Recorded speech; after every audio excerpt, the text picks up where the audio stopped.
Hello everyone. आज थोड़ी-सी system designs के ऊपर हम बात करेंगे। काफ़ी इंपॉर्टेंट टॉपिक होता है हमारे सॉफ्टवेयर डेवलपमेंट में कि हम कोई एप्लीकेशन या कुछ भी हम ओएस बना रहे हैं, एप्लीकेशन बना रहे हैं, तो उसका हम डिज़ाइन कैसे करते हैं।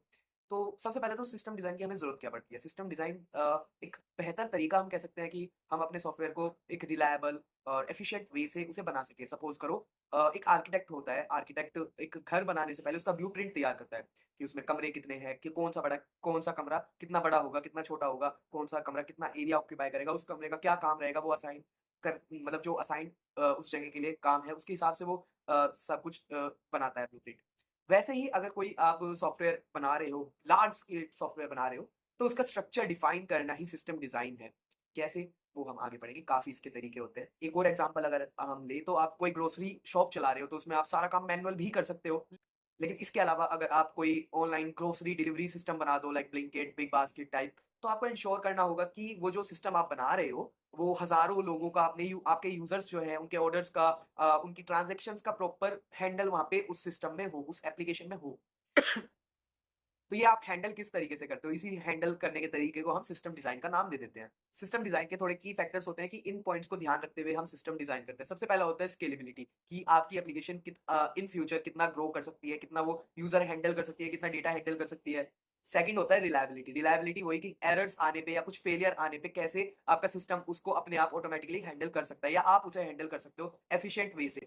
तीसरा आता है हमारा परफॉर्मेंस कि वो कम टाइम में अपना रिस्पॉन्स दे रहा हो और जल्दी हमारी वर्किंग उससे हो रही हो। लास्ट वन आता है हमारा मेंटेनेबिलिटी। इसमें मतलब यही रहता है कि आपको इन फ्यूचर अगर सॉफ्टवेयर अपडेट करना हो, मॉडिफाई करना हो, तो वो आप ईज़िली कैसे हैंडल कर सकते हो। आपको सिस्टम डिज़ाइन आपके पास पूरा ब्लूप्रिंट है आपके सिस्टम का, तो आप ईज़िली कोई एक छोटा-सा पार्ट या कुछ पूरी एप्लीकेशन में चेंजेस करने हैं, तो आप ईज़िली कर सकते हो। अब बात आती है हमारी एप्लीकेशन की स्केलेबिलिटी की कि अगर अभी तो हमने लाइक स्मॉल एप्लीकेशन बनाई है, लेकिन इन फ्यूचर उसे हम स्केल करना चाहें, तो वो किस तरीके से हम कर सकते हैं? 2 तरीके होते हैं मेन। पहली बात तो स्केलेबिलिटी की हमें ज़रूरत क्या पड़ती है? समझो कि आपके पास यूज़र्स बहुत ज़्यादा आ रहे हैं, आपने कोई नई शॉप ओपन करी है, अभी तो 1-2 हमारे कस्टमर्स आ रहे हैं, लेकिन इन फ्यूचर आपका धंधा बढ़ेगा, आपका बिज़नेस बढ़ेगा उसमें, तो यूज़र्स भी बहुत ज़्यादा आएँगे। उन सबको कैसे आप हैंडल कर सकते हो? आपका जो ऑटोमैटिक सिस्टम है, ऑनलाइन अगर सिस्टम है, वो उनको कैसे हैंडल कर सकता है? 2 तरह से आपकी स्केलिंग हो सकती है, एक हॉरिज़ॉन्टल स्केलिंग एंड एक वर्टिकल स्केलिंग। हॉरिज़ॉन्टल नाम से ही आप समझ सकते हो कि हॉरिज़ॉन्टल आप सपोज़ करो कि मल्टीपल मशीन्स आपके पास रखी है इन हॉरिजॉन्टल लाइन, तो हम नंबर ऑफ मशीन्स बढ़ा सकते हैं यूजर्स को हैंडल करने के लिए, यूजर्स का डेटा हैंडल करने के लिए।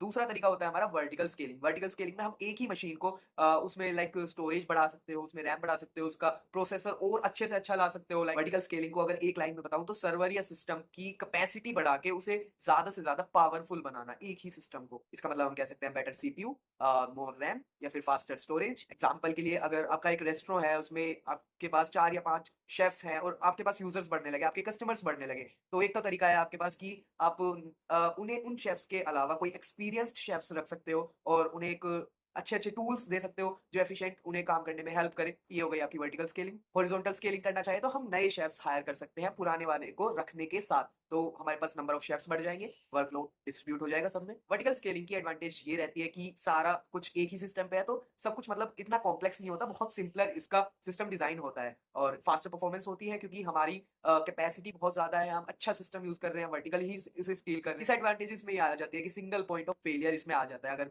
ज़रा-सी भी कोई गड़बड़ हुई तो आपका पूरा सिस्टम क्रैश कर जाएगा, कोई आपके पास बैकअप नहीं रहेगा, कोई कुछ भी नहीं रहेगा। और दूसरा ये कॉस्ट एफिशिएंट नहीं रहता, इसमें मतलब बहुत हाई कॉस्ट हमारे पास आ सकती है अगर हम कुछ ज़्यादा ही बड़ी एप्लीकेशन या सिस्टम डिज़ाइन करना चाहें। और ये एक लिमिट तक ही हमारा अपग्रेड हो सकता है, वर्टिकल स्केल हो सकता है क्योंकि एक मशीन की भी एक लिमिट होती है कि उसे हम कितना अपग्रेड कर सकते हैं, उसमें कितने अच्छे से अच्छा प्रोसेसर लगा सकते हैं। इसी तरह अगर हम एडवांटेजेस की बात करें अपनी हॉरिजॉन्टल स्केलिंग की, तो वही पॉइंट्स आ जाएँगे कि एक तो फॉल्ट टॉलरेंस यहाँ पे आ जाती है कि कोई भी अगर फॉल्ट हुआ, तो वो सिंगल मशीन में रहेगा, दूसरी मशीन उस पे बैकअप एज़ अ बैकअप वहाँ पे काम कर सकती है और हमें पता रहेगा कि कौन से पॉइंट पे फेलियर है वहाँ पे। दूसरी यहाँ पे ये कॉस्ट इफेक्टिव रहती है कि थोड़े कम कॉस्ट में ही हमारा काम हो जाता है और इनफाइनाइट स्केलिंग हम कर सकते हैं। कितनी ज़्यादा से ज़्यादा हम मशीन्स लगा सकते हैं उसकी डिसएडवांटेजेस इसमें ये रहती है कि इसकी कॉम्प्लेक्सिटी थोड़ी-सी बढ़ जाती है। हम अगर अपना वर्कलोड डिस्ट्रीब्यूट कर रहे हैं, लोड बैलेंसर हमें लगाना पड़ेगा कि मतलब आप सपोज़ करिए कोई रेस्टोरेंट में आपके शेफ्स हैं और एक शेफ ज़्यादा बिज़ी है, तो उसका काम अगर और यूज़र्स आए और कस्टमर्स आए, तो उसका काम उसे ना देके किसी दूसरे कंप्यूटर को दे दिया, किसी दूसरे शेफ को दे दिया, तो वो हमारा लोड बैलेंसर का काम रहता है। कॉम्प्लेक्सिटी इसमें बढ़ जाती है कि हर शेफ से हमें कम्युनिकेट करके रखना पड़ेगा कि कौन-सा काम कितने टाइम में हुआ, कितना कितने शेफ ने कितना काम करा और सारा कुछ मैनेज करना हमें अलग-अलग सिस्टम का। अब आ जाती है एक इम्पोर्टेंट टर्म कैपेसिटी एस्टिमेशन मतलब अगर आप कोई सिस्टम डिज़ाइन करते हो तो सबसे पहले हमें ये ध्यान रखना पड़ता है कि हमारा सिस्टम कितने यूज़र्स को, कितने डेटा को हैंडल करने वाला है। उसके हिसाब से हम सिस्टम डिज़ाइन करते हैं, उसकी कैपेसिटी को डिज़ाइन करते हैं। तो इसके लिए थोड़ा-सा एग्ज़ाम्पल आप ले सकते हो कि आप डिलीवरी का काम कर रहे हो थोड़ा बहुत, डिलीवरी का आपका काम है, तो आपको एस्टिमेट लगाना पड़ेगा कि डेली कितनी डिलीवरीज़ हो रही हैं। उसके हिसाब से आप अपनी स्टोरेज को मैनेज करोगे कि अपने इतनी स्टोरेज मुझे डेली डिलीवरीज़ के हिसाब से चाहिए। ये आप कैसे एस्टिमेट कर सकते हो? ये आपको पास्ट रिकॉर्ड अपना देखना पड़ेगा कि डेली कितनी डिलीवरीज़ हो रही हैं। स्टार्टिंग पॉइंट से तो आपको रैंडमली कुछ-कुछ करना पड़ेगा बट पास्ट डेटा यहाँ पे एस्टिमेट के लिए काफ़ी काम आता है। यहाँ पे 4 इंपॉर्टेंट पॉइंट्स आ जाते हैं एस्टिमेट करने को आपका कैपेसिटी एस्टिमेशन के लिए। सबसे पहला आता है आपका ट्रैफिक एस्टिमेशन, कितने यूज़र्स आपकी वेबसाइट पे आपके सिस्टम को यूज़ करने डेली आ रहे हैं। दूसरा आ जाता है हमारा स्टोरेज एस्टिमेशन कि कितना डेटा वहाँ पे डेली स्टोर होगा, कितना टोटल डेटा वहाँ पे हम हमारे सिस्टम पे स्टोर होगा। बहुत कॉमन एक एग्ज़ाम्पल लिया जाता है यूट्यूब वीडियो का। लाइक यूट्यूब वीडियो अगर आपने सिस्टम डिज़ाइन्स की और वीडियोज़ देखी होंगी यूट्यूब पे, तो वहाँ पे एक बड़ा कॉमन सा एक एग्ज़ाम्पल यूज़ करा जाता है यूट्यूब वीडियो का। लाइक यूट्यूब कैसे एस्टिमेट लगाता है अपनी स्टोरेज का, पूरा सिस्टम डिज़ाइन कैसा रहता है यूट्यूब का। तो एक वीडियो जैसे 1080 पी की रहती है, पिक्सल की रहती है एंड अलग-अलग वो डिफरेंट पिक्सेल्स में स्टोर होती है, तो उसका डेटा हम कैसे एस्टिमेट लगा सकते हैं। बहुत सारे फैक्टर्स उसमें रहते हैं, तो ये आप ज़रूर गूगल पे सर्च करना कि यूट्यूब कैसे एस्टिमेट लगाता है अपनी वीडियो का या हम कैसे एस्टिमेट लगा सकते हैं कि डेली यूज़र्स की कितनी स्टोरेज होती है यूट्यूब वीडियो की। तीसरा आता है हमारा प्रोसेसिंग पावर कि 1 सेकंड में आपका सिस्टम कितनी रिक्वेस्ट को हैंडल कर पा रहा है and the last one network bandwidth आपका डेटा कितना ट्रांसफर हो पाएगा।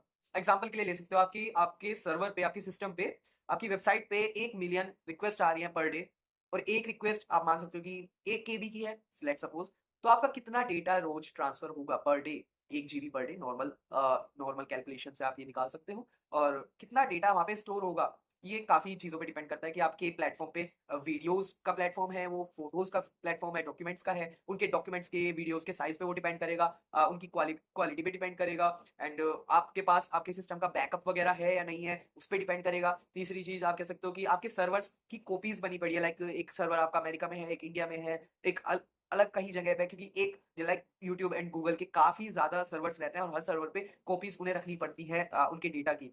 तो ये सारे स्टोरेज डेटा का एस्टिमेशन लगाने के लिए पैरामीटर्स हमें यूज़ करने पड़ते हैं। तो फिलहाल के लिए इतना ही, फिर मिलते हैं कभी और।